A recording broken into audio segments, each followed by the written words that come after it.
Kevin. I've been talking history with you today. Come on in. This is Rebecca.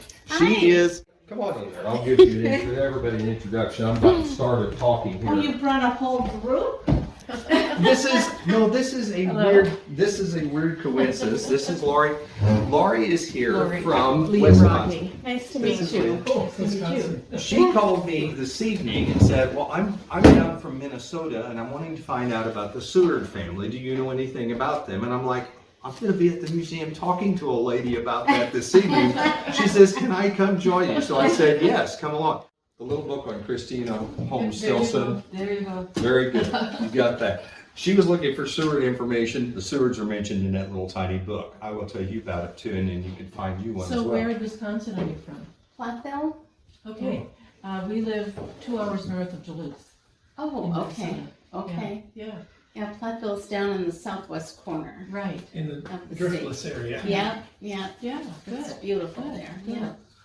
Well, you have a UW, don't you have a UW branch? Yes. Mm-hmm. Yes. My husband taught there for Oh, okay. 32 years. Oh, This is cool. University of Wisconsin. Yeah. It's Platteville, that's what it is. Cool. And that was isn't that what your connection is to coming down here and looking Yes. up the Yes. McCords and the Douglases? Mm-hmm. What she's looking up is some of the other families that were from my area that are actually buried here from the Reno Bethel Cemetery, and that's what she was in town looking at. I've heard the name McCord. Okay, Yeah. yeah, they were always mentioned in conjunction with it, so. let me give One thing you- I wanted to mention to you, and I can show you pictures. Some of our stones at a cemetery in Platteville, it's called Mhm. Hillside Cemetery. And that's where our founder and all his family were buried up there. Mhm. And the stones look much like what I saw out there. They're black Yeah, and you can't read them. it's hard. And We've cleaned campground. My family are all buried about 5 miles south of town at Campground Cemetery. Some of them are located down there. But well, I'm going to give you. These are both the papers I'm going to give you here, and let me get my copies out, and then we'll kind of go over a couple of them. I'll tell you what I got. I can take pictures of stuff. But I've been collecting, as I said to you the other day, I've been collecting stories on the Underground Railway for 30 years. What happened was I was elected president of this society. Right at 30 years ago, we were being moved out of the Bond County Library, of the public library up the street from here. They wanted to expand kids services downstairs, is what they were wanting to do. And I ended up getting elected president to try and get a museum started. And one of the first houses we tried to get was the old house here in town that was on the Underground Railway. And that was one of the pictures in there. There's a picture of an old house. I think they gave you a copy of it. That was the Reverend Robert Stewart's house, and that is 4 houses north of the Dairy Queen. So that is the one Underground Railway house from our area that's still here. The other site that is still here that you normally share a picture of, I just didn't have a good picture of it, was the Reno Bethel Presbyterian Church. And it's the 1899 church that's up there. I don't know if you did go see, you saw the little church as you went into Reno past the Reno Bethel Cemetery. No, we didn't go to the Reno Bethel Cemetery. Okay, you were looking at this cemetery here in Reno? Yeah. Oh, okay, because there are McCords buried here too in town. Well, Reno, there's a little Presbyterian church up there that was founded 200 years ago. The Presbyterians first came here then. The way they kind of got here, the Presbyterians, I think, actually came here with a group from Ohio, and it was called the Ohio Settlement, and they settled about 5 miles north of Greenville, what's now called Union Grove Cemetery, and that's where the Greenville Presbyterian Church started. And after a few years of meeting there, they split into a couple different parts. Part of it went to Reno. When would that Ohio settlement have come? 1820 to 1825. Okay. Because the church was founded here in 1825, and those were Presbyterians that came here at that very early date, and they settled up. And there is a cemetery. The church is long gone now at that site, and it became a Union church that was up there in that area. It was not that early in Hillsborough. Presbyterian Church isn't quite that old. No, yours won't be that old. You didn't have the settlers up there till Yeah. just a few years after that. It would have been a little bit after that when Where they in got started Ohio up there. did they come from? I don't remember. Because They there's just a Hamilton, Ohio The Sewards settlement. came from Cincinnati, and Hamilton. That's probably how they got out here, would be my guess, was that Ohio settlement, because I think that's how some of the McCords and Douglases and stuff, I think that's how they got here too, because these were all very early Presbyterians that were here. And then the church kind of split in two parts. Part of it came to Greenville and found the Presbyterian church. Part of it went to the Bethel community is what they called it. And then years later, when the railroad went through, it was changed the name to Reno. That's why they call it Reno Bethel Church up there. 1828 is when the Presbyterian Church in Hillsborough started. It was Reverend John Ellis and John Tilson and Margaret Seward. Who was the first pastor? Was it Benjamin Seward or was it Thomas Lippincott? Oh, Benjamin Seward. Benjamin Seward. He was one of the founding pastors of it. Really? He was. I mean, I was just asking. He I didn't was, know he for was sure. William Henry's brother. Okay. And I didn't know he was a pastor here. Well, I didn't. Jennings? That's Benjamin Jennings. Benjamin Jennings. Benjamin He's always Jennings known by Jennings. That's his Okay. middle name. I didn't know if he was a minister or not. I didn't know Well, if he was a minister or whatever. proselytizer. Okay. And so he founded, what did he do? Well, what happened here in this area, a lot of our Presbyterian churches were founded here by a man named Benjamin Spillman from Sparta, Illinois, was one of the leaders in the Presbyterian church, and Reverend Thomas Lippincott. And those two guys were very good friends. They would attend Presbyterian meetings together. They were instrumental in helping supply pastors to these different Presbyterian churches that were here. And that's how this movement of the Underground Railroad was actually moving. They were encouraging this movement. And one of the people that was so instrumental was this guy here, this Reverend Lippincott was his name. He hired Elijah Lovejoy and encouraged him to move to Alton, Illinois, to move his printing press to Alton, Illinois. That was a Presbyterian newspaper that he published. He was also the lead pastor of the Upper Alton Presbyterian Church, and he was also a lay leader in all these Presbyterian churches out here. Lovejoy came out here and spoke at Reno 2 months before he was assassinated in Alton. He was out here and spoke 2 different times. So he was speaking to that congregation up here. He was here as a lay leader to make sure they were doing things right. Lovejoy was. Yeah, he was. Yeah, he was just one of the moderator of the session meetings. And what I mean by doing things right is if a kid was hauling a load of corn on Sunday because his dad told him to do it, he wasn't supposed to be doing it, and he had to ask forgiveness for one of the what they call them, the women of truth within the church. If they saw a young man out with a young lady and they were unchaperoned, they were brought before the church and they were, you weren't supposed to do this, you need to ask forgiveness, and if not, they were proclaimed that they were no more of us. That was the way the Presbyterians said. They were a strict bunch, those old Presbys were. And so they would do that, and so they would have their meeting in the morning, they would have a potluck lunch that they all carried in, then they would have a session meeting afterwards, sometimes. If you remember in the Tilson book, she writes that William H. Brown and Harriet Seward Brown came and stayed at the house. It was the night she had her first baby. Yeah. And William Brown and Harriet. She was talking about everything she did that whole day. Right. And then just kind of as a by the way, I had a baby in the middle of the night. Well, and see, Harriet was my third great grandfather, Israel Seward's sister, youngest sister, married to William H. Brown, who was a big anti-slavery guy. Yeah. Had his printing press in Vandalia thrown into the river during the fight over the Constitutional Convention and all that. So he married Harriet, Israel's sister. This is my family, the Sewards. And so they rode up, she writes, Mr. Brown and Harriet showed up, and Harriet helped with the food and all that stuff, and the baby's born that night. Yeah, the baby was born that night, just kind of matter of fact. And he and Tilson, Brown and Tilson, were on their way to a camp meeting. Yeah. And I think they were, not just a camp meeting, I think they were also fighting against the Constitutional Convention. It was like merged together. That was a big deal here because some of our legislators here in the state of Illinois wanted to make Illinois a slave state. Oh, yeah. And that was a very real possibility, and Governor Coles did not want that to happen.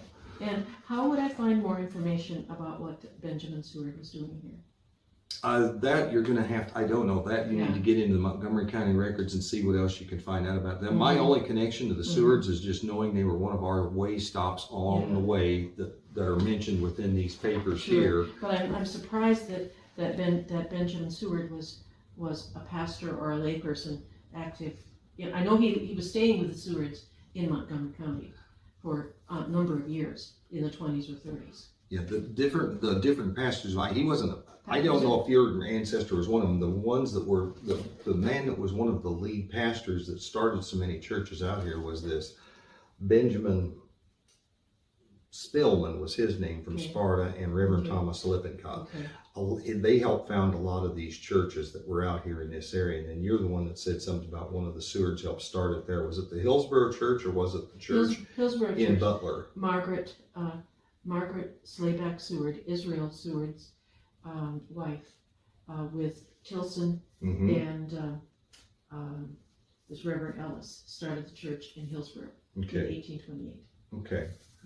Well, like I say, I would love for you to find what you can about Sewards and forward a little information to me about that I can add to my notebook to have about some how of we them. got started on all this? Well, and maybe I don't want to take up too much space from you, but what we're doing is that Colonel John Seward was my fourth great grandfather, came here in 1819 and settled in Bond County, what was Bond County at the time, and with his son Israel and his wife. But Margaret. he was up there in that area, right? But that was Bond County at that time. It was Bond County at that time. That was Bond County It at was the time. Bond County once went all the way to the, Lake Michigan, or what is it, the upper? Lake Superior. Lake Superior, Yeah, clear to Lake right. Superior. It was Bond pretty County, big. Bond County was 12 miles wide and, 1,000 miles long. Lake Superior is what it was. But the only occupied townships were the parts that's now Bond County, and then the first two townships of Montgomery County. Well, they came here they were from New Jersey, and they went to Ohio in 1815, and then came here in 1819. And the Sewards owned slaves in New Jersey. And about 10 years ago, I got the story from a newspaper article in New Jersey that a slave who had escaped from the family belonging to the Sewards escaped in 1815 with the help of a member of the Seward family and a white servant girl. And so they're telling this story because they're tracing what happened to slaves that were in New Jersey. And they found that this young man named Walter Leonard escaped in 1815. Israel Seward was helping him, as well as the white servant girl. She got him food. Israel helped plan his route. Same time, the Sewards left in 1815 to come eventually to Illinois. 15 years later, the story in the newspaper article said that Israel Seward came giving to Sarah Card's house, giving her a black dress sent by Walter, the escaped slave, to thank her for having helped him escape 15 years earlier. It was brought by the Sewards, and Israel Seward gave it to him. So did he stay with that family and help as a worker for him? This is what I can't document, but the Sewards helped him escape. They were his owners. Why did they keep in touch 15 years later? Well, I think he was family. I think he was family. I think because it was the white servant girl who worked on the Seward farm, it was Walter, and it was Israel, who were all the same age. I think they colluded for him to escape, and I think the Sewards protected him. And when I talked to the person at the Lincoln Library about this, she said, well, the Sewards probably were protecting him, and if he could pass for white, he would. And they said, what Israel told Sarah the story, how is Walter doing? Well, he's good. He's married to a person who's half white like him. He's a blacksmith, and he's doing very well. So we think he ended up in Illinois. In Christiana's book, in her story there, she became a slave owner too, and it was the same situation. They had a runaway pair of slaves that run away from Vandalia, from Colonel McLaughlin's house, and they came up there to Christiana's house, this lady that wrote the Pioneer Story of Illinois, and basically camped out on her. She found them camped out on her kitchen floor in the morning, and they ended up staying there. Well, they ended up buying out their indentures to keep them. And then when that family migrated, when that The Tilsons family, went to, when Tilsons went to Quincy, they took Right. that family with them, so they Right. basically became, right, and in, became their owners, but it was kind of an uneasy thing for them sure, because they yeah, weren't she was comfortable. uneasy about it, She yeah. was uneasy and mentions it several was- times in the book, the right. fact that it made you uneasy, but it was a Well- great help having these people here to help us all the And time. and she stayed with the Sewards when she first came to, came here to Bond County, because her house wasn't completed. Yeah, She stayed with the Sewards for several weeks. and that's why I got that book out Yeah. for you, so I thought And she you'd have. says that Colonel John came, coming back from Vandalia, Mhm. talking about, politics and Yeah. everything, and with him was John's boy, John. Now, I can only think that John's boy, John, is black. He's a boy. Well, we had Because- indentured servants and- here in yeah, Illinois, that was a And clause in of the the 1820 census, Israel has one slave, Mhm. Bond County. I told you that, there's one Mhm. slave under 14 years of age. So I think that's John's boy's John, but we don't know who John's boy John Yeah. is. I don't think it's Walter, the escaped slave from He's- New he's Jersey, small. because he would have been at that time 25 years old. And And she would've been I'd calling him never a heard boy. that, but I'd She never heard would've that been before, calling like I him a say, boy. I know that happened in Christiana's book, that Yeah, that was yeah. one of the slaves here in Bond Right. County, we had there was a number of slaves here, I think there was, and I don't remember the number of them, I wanna say there was like 11 families that had indentured servants Mhm. here in Bond Mhm. County. I think there was about 11 indentured, Mhm. and that several of them were children. Mhm. Several of them were also up in that Reno area. The Valentine family is one of the Mhm. family that shows up in the plat book. They owned several slaves. They Okay. came here, they were Southern families that ended up coming here and staying. But Mhm. like I say, up in that community that's up there, Mhm.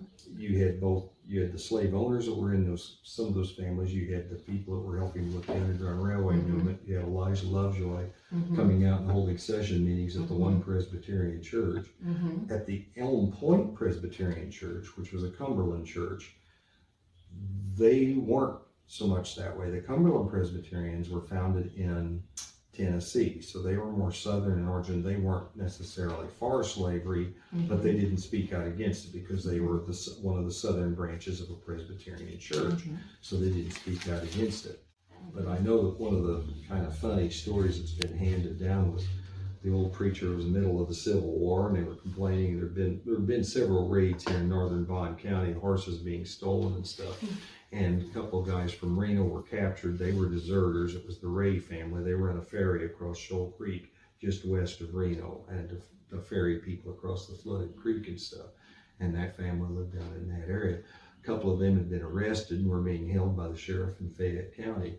People from Bond County led what they called the Vandalia raid. They went over to get them out. Well, when they went over to get these guys rescued and get them loose, they were basically runaways. They found out that a militia had been called up from Springfield. They were riding an Illinois Central train down and were going to get there at any time. And they basically turned around and hoofed it out of there. Well, the next Sunday, the old preacher at Elm Point got up and was kind of howling and carrying on. Oh, these troubled times we live in. What shall we do? What shall we do? He said, praying. And about then some old wag in the back of the church said, stand up, tuck your tail and run like you did from Vandalia. And that was that he was carrying out about all the troubled times they were living in at the time, but that was one of them at that time that was there. And like I say, the preacher there was preaching against this and helping the deserters from the army up there, and we had several murders and so forth of that What sort. date would that have been? 1864. This was the 1864, summer of during 18. the Civil War. During the Civil War, Mhm. during the summer of 1864, there was a lot of unrest Mhm. throughout southern Sure. Illinois, Okay. all over. There was a lot of Sure. unrest. So at southern that point in time. Illinois was functionally southern. Yes. Yeah. Yeah, we were settled by many of the southern states, but there were a lot of northern people here. Bond County was always, there was about 17 different families that were involved in the Underground Railway activities throughout our county, 17 and most of the families. ones that I'm aware of were connected with the Presbyterian Church. Here in town, that Reverend Robert Stewart preached at both the Congregational Church and the Presbyterian. He was a congregational minister, but he also preached for the Presbyterian Church. Years later, our two churches, like the Congregational and Presby churches, merged and founded a United Presbyterian Church. They then sold the old Congregational Church. That site became the site of our Greenville Public Library. So that's when the Congregational Church was torn down. Mhm. Are you a McCord family? I'm not family, Okay. but there's a history of the McCords in Platteville, and there's been written documentation of Truman. Mm-hmm. And then one of the totally cool stories that you sent me that I've got for you is this story here.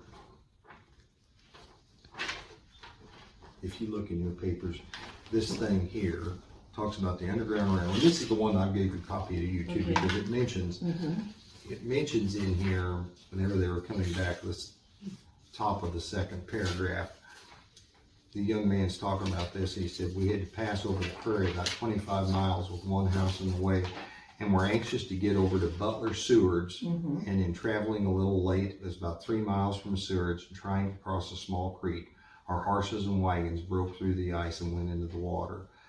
The creek that they would have broken through there north of Butler Seward's would have been the northern edge of Shoal Creek. This is right there at that Shoal Creek golf course at Raymond, Illinois, on the west edge of Raymond. That's where the wagon got stuck. So they went and walked back and got a chain so they could come back the next morning and pull the wagon out. They pulled the wagon out backwards and went on past Seward's. I probably had lunch or breakfast with the Seward's at that point in time. So that's where your family is mentioned. Right. And then the rest of this is just talking about how it worked and some of the other people that was mentioned in by name. The totally cool story that you sent me this morning, it is very neat. It follows the story you sent me almost verbatim, but it was written by an aggressor. It was written from the other side of the fence. It was written by a man who was writing it to the Belleville News Advocate, and our paper here was also called the Greenville Advocate. That was the name of our paper. It's still in existence today. It was founded in 1858 to support Lincoln's run for the Senate, and it's still our viable paper today.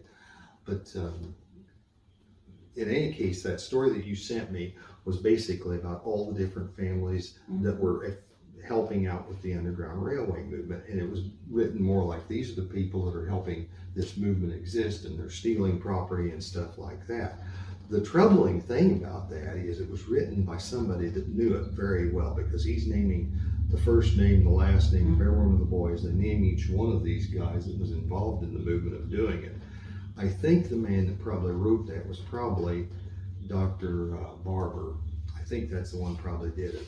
That Dr. Barber that lived up in the Reno area, you'll find his name mentioned in Wilbur Sieber's book as one of the Underground Railway operatives.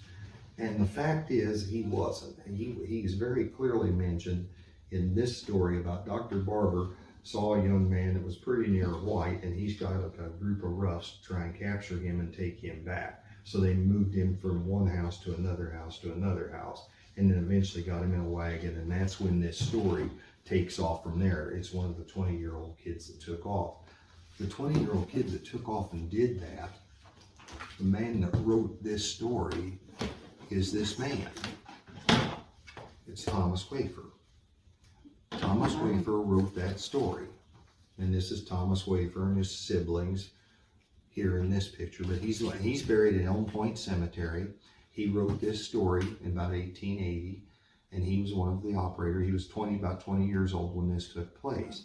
And here again, he was a young enough man that he could make up his own mind as far as what he wanted to do in life, but he was the one doing it.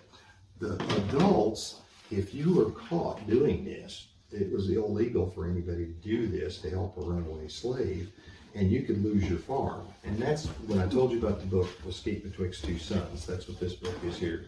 Did you ask him about the library or anything? Not yet. I didn't get that far. Okay. This is the copy. This is the copy of the letter. I think you get a copy of that that's in there. This was written by T.O. Jones, and this is one of the most exciting things on the Underground Railway I ever found, and it's quoted in this book. This letter, the original letter, was found in the picture of that house that's in there. It was found in the Hayes home. Get a picture of the Hayes home back there. Yep. That's the Seward house here in town. Go to the next page. Oh, my fingers don't want to work here. Yeah, there we go. There's the Hayes. Let's- Okay, this is down near Sparta, Illinois. That's the Hayes family home. It has been in the Hayes family for 160 years, something like that. What he did is this lady in this book, that's featured in this book, she basically ran away to him. He was a Presbyterian. She ran away to his house. Her master was threatening to sell her further south and sell her children. Her children, I think one of the kids had gotten in a fight with one of his kids, and he's the one that owned the indentures for this family. So, but she basically, before he could sell them south, she ran away, and she ran to this Mr. Hayes' house, that one right there. That house is still existing. And he literally bought riverboat tickets for them, took them over to Chester, put them on a riverboat, went up to the Illinois River at Alton, got another riverboat, and then took them on up to Galesburg, Illinois. And when they finally got to Galesburg, which was a stronghold of abolitionists up in that area with the Presbyterian College up in that area, it was a stronghold for that movement. Oddly enough, the sheriff there saw these people and arrested them immediately, thinking maybe they were runaways. And then the trial started, and what she did to try and get, her indenture was actually up, so they let her go. They let her go anyway, and they kept the kids. And eventually those kids did get brought back into slavery to serve out their indentures and did not get joined with their mother until after the Civil War. But the trial that happened with that whole case actually took place about an hour south of here at the Perry County Courthouse in Pinckneyville, Illinois.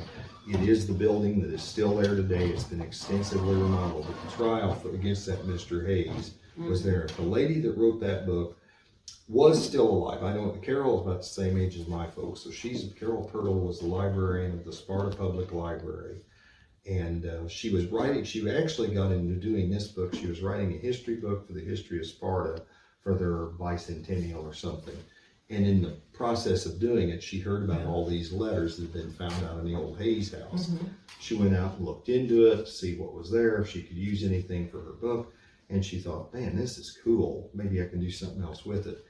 And she, after the history of Sparta was written, she turned that into that Escape Betwixt Two Sons and spent about a year researching the whole thing. Super nice gal. She came up here and spoke many, many years ago. About 20 years ago is when that book came out. But in it, this letter from Nathan Jones, that's a copy of the letter, you each have a copy of this too. He literally names the names of the different people. He says in here, if you can find any way to get your poor traveler up to Captain Bress at Marine, they will send them up to Mr. McCord's, to the Wafers or the Douglases. 4 have already followed the North Star through this incendiary gang at Bethel. If once they get in our hands, it's hard for a kidnapper to get them. Send on all you can to any one of those men, and they will be carried safely on.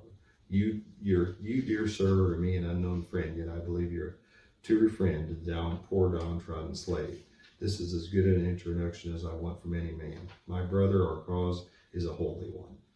And then signed T.A. or T.O. Jones. Your record that you sent me this morning also names as one of the operatives in Reno, T.O. Jones. And he was a 20-year-old kid that was teaching school here in Greenville. 1843 article. And he's disappeared from it. Other than this letter and this truly treasured piece of paperwork here is the only known paper proof I've ever seen of the Underground Railway and how it worked in the state of Illinois. And that is how it worked. And Thomas Wafer's tale of how it worked. I think what happened here, I think Thomas Wafer had a copy of the Belleville Advocate, because the Belleville is only 65, 70 miles from here is all it is. And it was always a bigger city newspaper. It was a huge German community. A lot of our families around here were German descent. Somebody gave him a copy of that thing, because when he wrote this report here, he names virtually all the same names. He follows the same format, only he's talking about, well, this is the way the Underground Railway actually worked. He's writing it for Reverend Thomas Hines in 1880, and it was based on this information that was written up in 1843. Okay, it was 1843 when this happened, and the McCords show up in my area not too long after that. Do you think it was because They started migrating up they got in up trouble there. down here? Well, it was just a large family, and they were scattering out. There were McCords all around the area here. Okay. And I mean, they'd been here. I think the McCords probably came here I know they were Presbyterian, I know they came here in an early date, I know they were always mentioned They, with the Reno church. I think they came here with that Ohio settlement. I don't know that part. My suspicion is that Ohio settlement was groups of families that came here and landed here about 1820 and started in this community, and then spread out from there, and then kept spreading out. Mhm. And like I say, the There's family a you're looking for is just the same batch. Publication called, what is it? It's the Wisconsin and the Underground Railroad. Negro Slavery and the Underground Railroad. Mhm. And I'll send you a link to that. I couldn't get into it at the hotel. I'll Mhm. probably have to wait until I get home. But it mentions the McCords, and it mentions Limestone and Abolition Hollow, where they lived just north of Platteville. Okay, And so were they up there as early as the 1840s? Were they up there Yes. then? So Yeah, some of they the were family up had there migrated prior up there to- too. they were up there prior to 1850 because they're on the 1850 census. Okay, So I don't think that they're on the 1840. I'm pretty sure, well, they couldn't have been because J.B. McCord is in that article I sent you. mm-hmm, And they joined, so they had their own church out there at Limestone. And, they would congregate in people's homes and Mhm. stuff. But then Truman Douglas said that they had joined, they would go to town only on Sunday to go to the Congregational Church. mm-hmm, And J.B. McCord became a deacon of the church. And they left sometime right after the Civil War. He's buried at Granville, this J.B. McCord. mm-hmm. Well, Congregational church and Presbyterian churches were very closely allied. They had the same type of internal government where you voted for your pastors and so forth.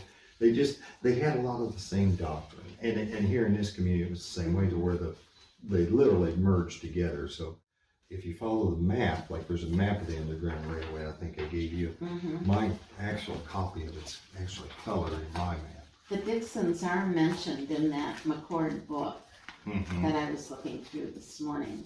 And But Alvin Dixon, these are kind of the routes from Chester following up towards to Chicago, the Alton routes following through the central part, and then the Quincy routes in the northwestern route, and then you're up here.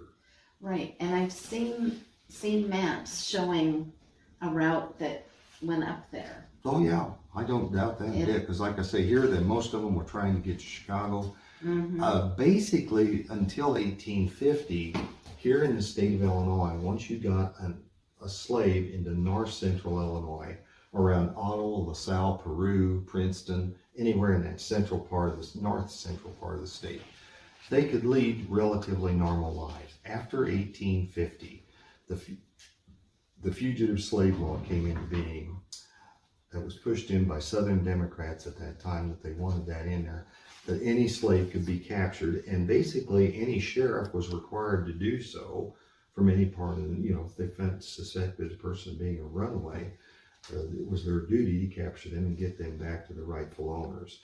And after that, people started getting the slaves to Chicago to get them on board ships or through Wisconsin and get them through the Great Lakes and get them into Canada. Mhm. Because that was really the only safe thing you could do. Because once the fugitive slave law was passed in 1850, nobody was safe anywhere. Once they got out of southern Illinois, for the first, in the 1830s and 40s, people in north central Illinois could somewhat exist up there. But after the fugitive slave law was passed, it literally meant that the sheriffs were, one of the clauses in that said something to the effect that sheriffs were allowed to deputize anybody that they wanted to help in the capture of a runaway slave. So basically, like I said in this book, what happened with Susan Richardson, the black lady that was up there, she and her children were captured after they got to Galesburg. They should have been, of all the communities in north central Illinois, Galesburg was a huge Presbyterian town with a huge Presbyterian presence at that college, at Knox College. And like I say, they were very active. There's a lot of active Underground Railway agents throughout that area, and it was kind of the sympathy of the people once you got that far north. And yet that's where she was captured, and those kids were held in jail and then finally sent back south to Mr. Borders, who lived in Perry County. That's why the trial was held in Perry County at Pinckneyville, Illinois. The Hayes home, you get the picture of the last picture. I think it was in Randolph County, and it was in Randolph County, which is right next to Perry County. Mhm. But the actual, place she ran away from was in Perry County. That's where she was at. But that guy, he darn nearly lost his farm. He was found guilty and he was appealing it, and the fines and penalties against him for helping was several thousands of dollars. I don't remember what it's been. It's been too long since I read the book. But I'm sure that that's why the people that were helping here was not Reverend Thomas Hines or some of the leaders of the church and whatever. The ones that were doing it were their kids, the nieces, the nephews, and these 20-year-old kids were the ones that were involved in it. Even as far as when they went, in the one letter when he's talking here about going up to Benjamin Stevenson's up at what's now Chatham, Illinois. This is up 10 miles southwest of Springfield, Illinois, is where it is. It says in here something about going that night at Stevenson's, about the bottom paragraph there on the left-hand side. Benjamin Stevenson's. He was an old-time Presbyterian. He was the one that kept the Sabbath holy and didn't even allow the children to whistle on Sundays. He was one of those strict old Presbyterian. Like I say, when I read his name, Benjamin Stevenson, I remember reading that, looking at that, and thought, I'll bet you a nickel he's a Presbyterian. And sure enough, I found history on them, and that's what I found a little history on Benjamin Stevenson. I got a little census record of him and his family. He wasn't the one doing it. His son was about 20 years old, and his son became a medical doctor after the Civil War. His name was Benjamin F. Stevenson. He became a Civil War doctor and then became a medical practitioner after the war. But then he died relatively young. And the thing about it that I just thought that was so fascinating, finding the 1843 version of that story. But then I thought about it through the day, and I thought, for whoever wrote it, because it's a signed red nail or something like that there at the end, which people would do that. They would just sign a weird name or a nickname or whatever when they were writing a letter to the editor. And I guess maybe the editor knew who it was, but he didn't want anybody else to know who he was.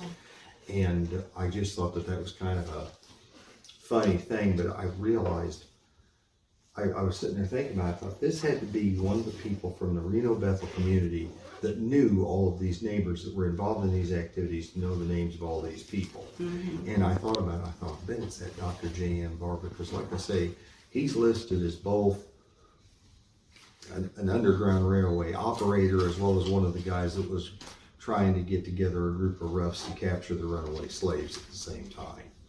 Mm-hmm. So, I mean, he's kind of on the fence of being both ways. Well, he wasn't both ways. He was probably a member of the Reno Bethel Presbyterian Church. He just didn't believe in the Underground Railway movements that were taking place there from that church. That's probably what it was. Must have been a hellish life if you were black in Illinois at that time. Oh yeah, there was like I say, it was. What's your email address?